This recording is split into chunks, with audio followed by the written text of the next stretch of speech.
I put vegetables in all my food so that my roommate's starving kid won't eat what I set aside just for myself. And when his mom found out, she was furious. I'm 26 and live in a rented house with a single mother, 30, and her 6-year-old son. I used to live with someone else, but they moved out and the mother moved in.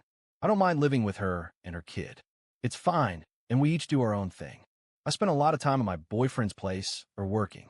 Our work schedules overlap, so we don't really interact much, but when we do, it's fine. No issue there. I want to start by saying that I know she's clearly struggling financially, but I don't think that's an excuse. I don't make a lot of money either. However, I noticed that my food would go missing or that portions were being taken. I assumed it was her kid, so I calmly asked her to stop him from eating my food. She just said she would. At first, it didn't really bother me, but it started getting annoying when I'd come home from work expecting to have enough leftovers for a meal, only to see that they had been picked through or were just completely gone. I kept bringing it up, and she started getting annoyed with me for mentioning it. By observing them, I realized that neither of them eats vegetables. Judging by the food that disappeared versus what remained untouched, anything green was avoided. Orange chicken would be gone, but chicken with broccoli would stay untouched. So, I started putting vegetables in everything. I find vegetables delicious, and anything green or not a potato wouldn't get eaten. So if I mix some bell peppers into my food, it would be safe. I already make big portions of vegetables pretty often, so I just started putting them in everything I eat.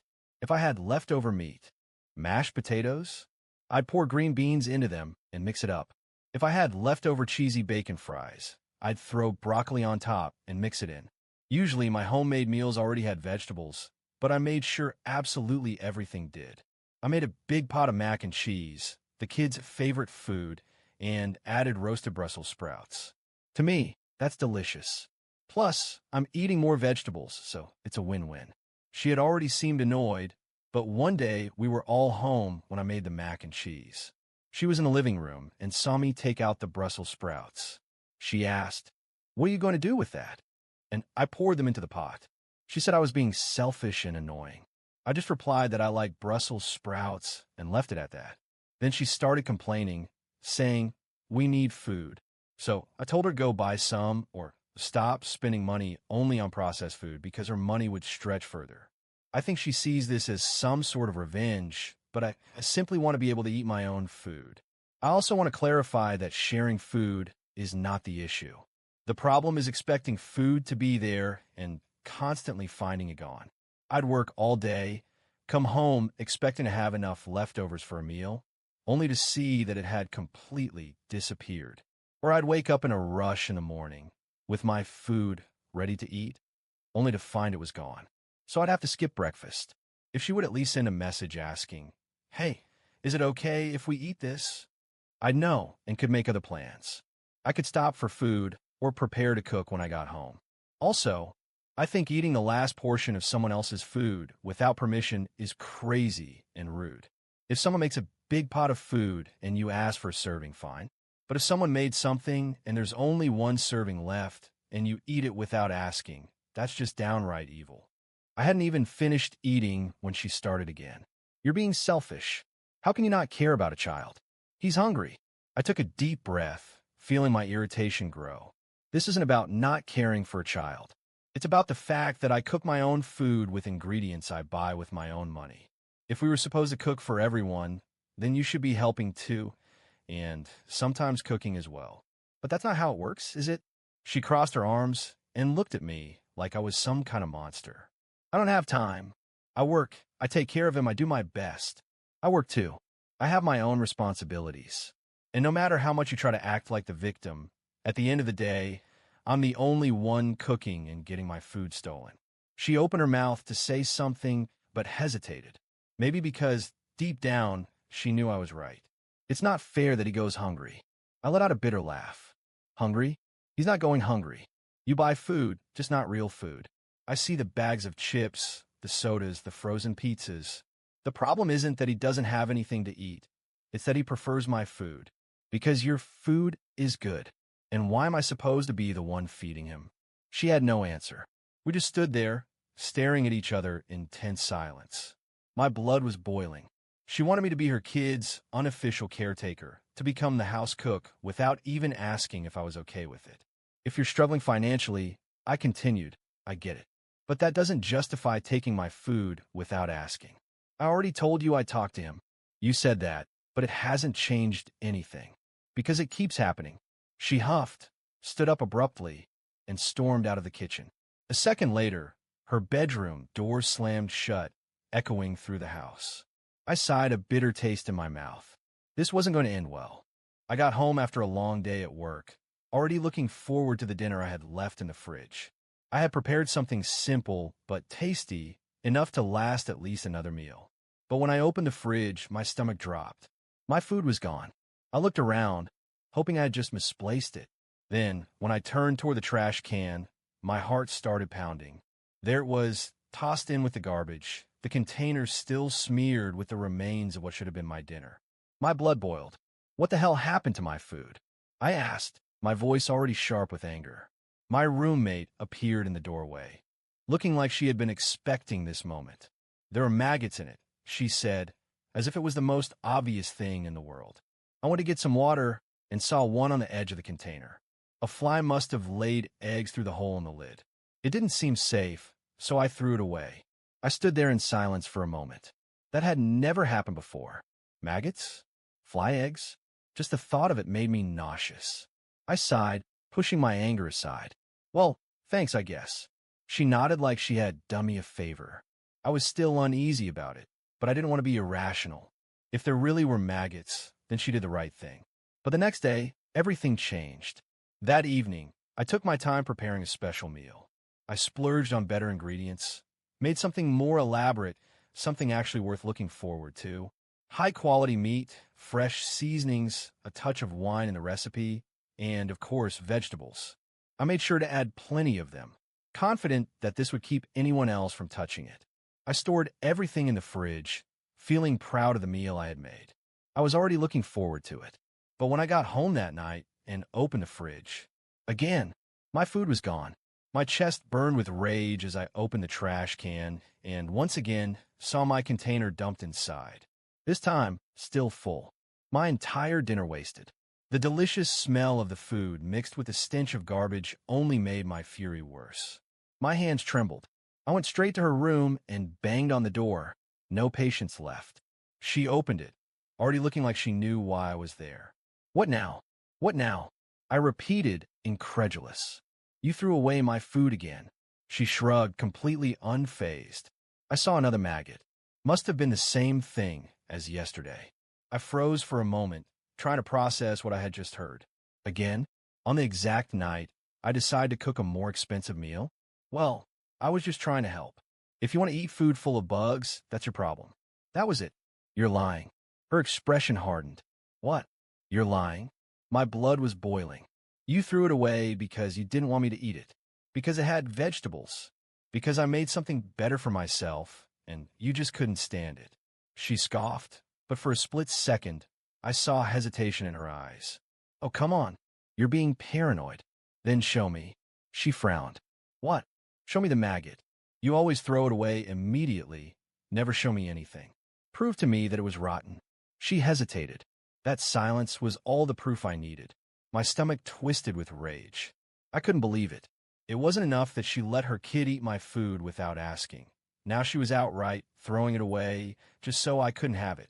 I clenched my fists, taking a deep breath to stop myself from exploding right then and there. I pay for that food. I take the time to cook, to plan my meals, so I have something decent to eat after work. And you just decide I don't get to eat? She rolled her eyes, annoyed. Stop being dramatic. Just buy something else. I stared at her, feeling my anger rise to a level I hadn't reached before. She crossed her arms, clearly thinking I wasn't going to do anything about it. But she was wrong, because this was the last straw. I couldn't look at her without feeling pure disgust. That day, after she shrugged as if she had the right to throw my food away and told me to just buy something else, I knew I was done. I wasn't going to keep living like this, playing the role of an unpaid chef for her and her kid while she acted like I owed her something. She had crossed a line. That night, I lay in bed, unable to sleep, thinking about every ridiculous thing I had put up with in that house. From the moment I first noticed my food going missing, to the excuses, the way she tried to guilt trip me, and finally the peak of it all, throwing my food in the trash without a second thought. It was obvious she wasn't going to stop. If I stayed, she'd just keep acting the same way, expecting me to roll over and accept it. But I'm not that kind of person. So, the next morning, I made my decision.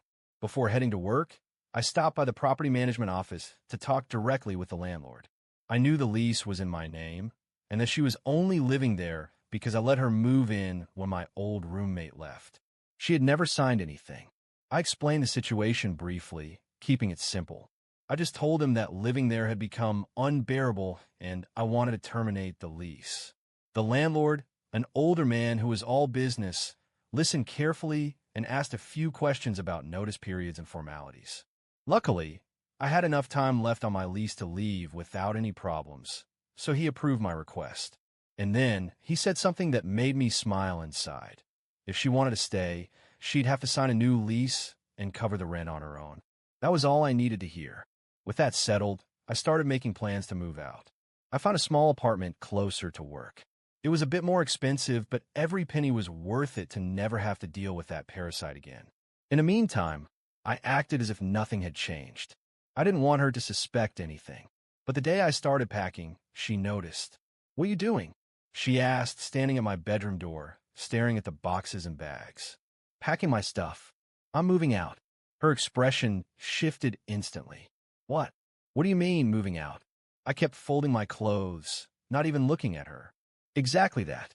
I'm done with this ridiculous situation, so I'm leaving." She let out a dry laugh, crossing her arms. "And you think you can just leave like that?" I finally looked at her. "I can and I will. I already spoke to the landlord. The lease was under my name, so I canceled it. If you want to stay, you'll have to sign a new contract and pay the rent yourself." The color drained from her face. "You can't do this." "I just did." She blinked, clearly trying to process what was happening. "And how do you expect me to pay this rent alone?" "Not my problem." "You're such an asshole," she yelled, furious. "You're really going to leave me here with a kid and nowhere to go? I never forced you to move in here. You came because you wanted to. What happens now is your responsibility." She huffed, rage building in her face. "This is all because of that damn food, isn't it? This is just revenge." I smirked sarcastically. "No, I'm doing this because I realize you're a freeloader. But if you want to call it revenge, be my guest." She stormed off, slamming the door behind her, muttering curses under her breath. But I didn't care anymore. Over the next few days, she tried everything. She screamed. She guilt-tripped me. She even pretended to be sorry, saying we needed to talk. But I wasn't falling for it. Then, when moving day came, she lost it completely. "You're going to regret this," she shouted as I walked out with my last box. "I swear, you'll regret it." I just chuckled. "I doubt it." She tried calling me multiple times afterward, but I blocked her. It didn't take long for reality to hit her. Without the ability to pay rent on her own, she was evicted just a few weeks later. And when I found out, I celebrated with a damn good meal. This time, without anyone to throw it in the trash. The following days were pure peace. I cooked my meals without rushing, stored leftovers in the fridge, and, surprise, they were still there when I came back. No one was touching my stuff, no one was stealing my food, no one was throwing away what was mine. For the first time in a long while, I felt like I had full control over my own home. The sense of freedom was incredible. I could cook full meals without having to hide them, buy better ingredients without worrying they'd go to waste. I even invested in some higher quality kitchen tools. I was comfortable, relaxed, living the way any person should, until the messages started. At first, I thought it was just a coincidence. I got a notification from an unknown number. "You're a monster. How could you abandon a mother and her child like that?" I frowned, deleted the message without thinking too much about it. But then another one came in. "Be a real man. A real man wouldn't let a child go without food. You selfish piece of shit." Then another, and another. Suddenly, my phone was flooded with messages, some from unknown numbers, others from fake profiles on Instagram and Facebook. Some were straight-up insults, others were guilt trips. That's when I realized they were her friends. It didn't take long for one of them to make it clear. She's living on favors now, struggling because you were so cruel and selfish. You could have been a real man and helped her until she got back on her feet. But no, you chose to be a childish little brat. I actually laughed when I read that. I grabbed my phone and typed a reply. I'm not her father, and I sure as hell am not the father of her kid. What happens to her now is not my problem. The response came almost immediately. You have no heart. Who abandons a mother and a child like that? Especially after sharing a home with them? She didn't share anything. I wrote back. She just used the space I paid for her and took advantage of the fact that I cooked. If you care so much, why don't you let her move into your place? Silence. But more messages kept coming. People I didn't even know were calling me heartless, selfish, cruel. Some were trying to give me life lessons. You may not be the father, but a real man protects those in need. Life goes in circles. One day you'll need help, and no one will be there for you. The least you could have done was keep paying rent until she got back on her feet. Pathetic. I blocked them one by one. But the best part? She finally tried reaching out herself. After being evicted, after sending her friends to harass me, she finally decided to text me. And when I read her message, I realized she genuinely believed I was responsible for fixing her problems. You ruined me. You put me in this situation. I hope you're proud of yourself. You threw me and my son onto the streets without a second thought. All for revenge. You got what you wanted, to see me at my lowest. Now tell me, are you happy? I felt a mix of irritation and amusement. I typed back calmly. All I did was leave a house where my food was being stolen and thrown away. You put yourself in this situation. I just stopped paying for your life. Good luck. Sent. Blocked. I thought the story was over when I moved out. But apparently, some people think that just because a man is living alone, he automatically has to take responsibility for a woman and her child, even when he has nothing to do with them. But I didn't care. My food was still in my fridge. My home was clean and peaceful. And finally, my life was mine alone. I thought everything was finally over. The messages had stopped. Mariana's friends had given up trying to contact me, and my life was peaceful. I cooked my meals in peace. My things stayed exactly where I left them, and no one was harassing me or trying to guilt-trip me into supporting a woman who was never my responsibility. I thought it was all behind me, but I was wrong. The worst was yet to come. It was a normal morning. I had just woken up and was making coffee when I heard knocking at the door. I wasn't expecting anyone, maybe a delivery or a neighbor. But when I opened the door, I saw a man in a suit holding a thick envelope, his face too serious for this to be good news. Are you Lucas Ramirez? He asked, his tone professional and direct. Yeah, that's me. He handed me the envelope. You are being officially served. My mind went blank. Served? What the hell? I grabbed the envelope, flipping it open with growing unease, and the moment I saw the name of the plaintiff, my stomach dropped. It was Mariana. I tore through the papers, my heart pounding as I skimmed the first few lines. Petition for emotional child support. Plaintiff, Mariana Torres. Beneficiary, Matias Torres, minor. My hands clenched the pages, shaking with anger. Mariana was suing me for child support. Her reasoning? She claimed that Matias, her son, had formed a strong emotional bond with me and was now suffering emotional distress due to my absence. That because I had been a father figure to him, I was now legally obligated to provide financial support. I felt like my brain short-circuited. This is insane, I muttered, my blood boiling. The court officer let out a tired sigh, like he had seen this situation 100 times before. I just deliver the documents, Mr. Ramirez. If you want to contest the claim, your attorney will handle it. The first hearing has already been scheduled. My head was spinning. I wanted to yell, to curse, to ask how in the world this was even possible, but I knew the guy was just doing his job. I took the papers and shut the door without another word. I dropped onto the couch, flipping through the pages again and again, trying to make sense of the insanity in front of me. Yes, I had lived in the same house as the kid, but that never meant I was his father. I never acted like a stepdad, never took on any responsibility for him. I cooked for myself, and he ate because his mother let him. And now, because of that, I was supposed to pay child support? The more I read, the angrier I got. Mariana was claiming that Matias had been emotionally damaged since I left, that he asked about me, that he felt abandoned, that I had assumed a paternal role in the home, and, therefore, had a legal duty to continue providing for him. This was absolute insanity. The worst part? As ridiculous as it sounded, these types of cases existed. I had heard stories of judges ruling in favor of women in emotional child support cases, forcing men to pay for kids that weren't even biologically theirs, simply because they had spent time with them. My mind was in shock. I never wanted to be involved with this woman. I had never done anything other than let her move into the home that I was paying for. And now, because I had opened my doors to the wrong person, I was being dragged into a legal battle over something that should never have been my problem. A lump formed in my throat. A mix of rage, frustration, and disbelief hit me all at once. All of this was happening because I had once tried to be a good person, and now I understood with absolute clarity that this was the biggest mistake of my life. The day of the hearing arrived faster than I expected. I knew the system often favored mothers, and I was sure Mariana had already prepared to play the victim. I could already picture her walking into the courtroom with that helpless, pitiful demeanor, using her son as the central piece in the play she had staged. And that's exactly what happened.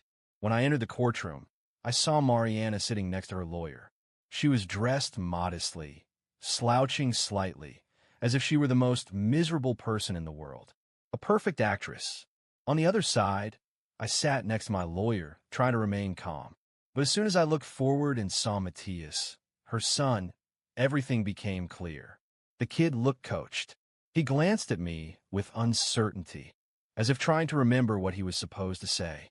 The judge presiding over the case was Judge Camila Rodriguez, and judging by her sharp, no-nonsense expression, I could tell she wasn't easily swayed by emotional theatrics.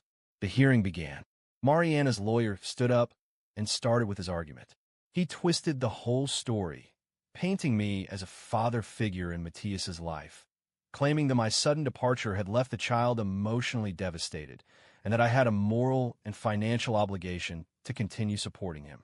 But the part that made me angriest was when he stated that I took care of and fed the boy, as if I had willingly taken on the role of his provider. I almost laughed at the audacity. After his long and overly dramatic speech, Mariana spoke. Her voice was heavy with emotion, her eyes slightly watery, and she held her son's hand as if shielding him from some great villainy. Matthias asks about his daddy every night. He misses him. Your Honor, my child is suffering, and I just want justice for him. Daddy, she was really pushing this narrative. I was about to speak when Matthias, in the pure innocence of a child, turned to her and asked, Mommy, who was I supposed to call Daddy? The silence in the room was deafening. Even Mariana's lawyer widened his eyes in shock. Mariana turned pale. The judge, who had been patiently listening up until that moment, tilted her head and raised an eyebrow. Ms. Mariana, care to explain that? Mariana let out a nervous laugh, trying to downplay it. Oh, kids, they get confused. He's always seen Mr. Lucas as a father figure, so it's normal for him to have doubts. But the damage was already done. The judge turned to the child, her tone much softer. Sweetheart, can I ask you something? Matthias looked at his mother, who shot him a warning glare. But like any child, he simply blurted out the truth. Did you take food from Uncle Lucas, my dear? Mariana squeezed his arm, but Matthias, without understanding what was happening, innocently answered. Yes, Mommy always told me to because his food was yummy. Mariana completely froze. I saw my lawyer struggling not to laugh, and the judge leaned forward with interest. Ms. Mariana, do you have anything to say about that? Mariana tried to argue, shaking her head. That's just a child talking, Your Honor. He doesn't understand what he's saying. The judge held up her hand, cutting her off. Mr. Lucas, how long did you live with Ms. Mariana? Less than a year, Your Honor. The judge's eyes widened slightly. Less than a year? And Ms. Mariana believes that's enough time to establish a parental bond that warrants financial support? Mariana's lawyer, sensing that the case was crumbling, tried to intervene. Your Honor, the length of time doesn't necessarily negate the emotional impact on the child. But the judge raised a hand, silencing him. Yes, it does. We're not talking about a stepfather who raised a child for years. We were talking about a man who simply shared a living space with Ms. Mariana for a short period, without any legal or emotional obligation toward Matthias. She turned toward Mariana, her expression now completely stern. From what I've gathered today, you not only allowed but encouraged your child to take advantage of Mr. Lucas's food, despite him having no responsibility toward him. And now, you come to this court attempting to extort money from him? Mariana opened her mouth, but nothing came out. The judge shuffled the documents in front of her and sighed. This is a complete waste of the court's time. She turned toward me. Mr. Lucas, you are completely cleared of this claim. The ruling is in your favor. For a moment, I felt like a massive weight had been lifted off my shoulders. I had won, but then the judge did something no one expected. She turned toward Mariana and picked up another document. Considering the clear attempt to manipulate the legal system and waste this court's time, along with the fact that Mr. Lucas had to spend money and resources to defend himself against this baseless claim, I am issuing a fine against Ms. Mariana.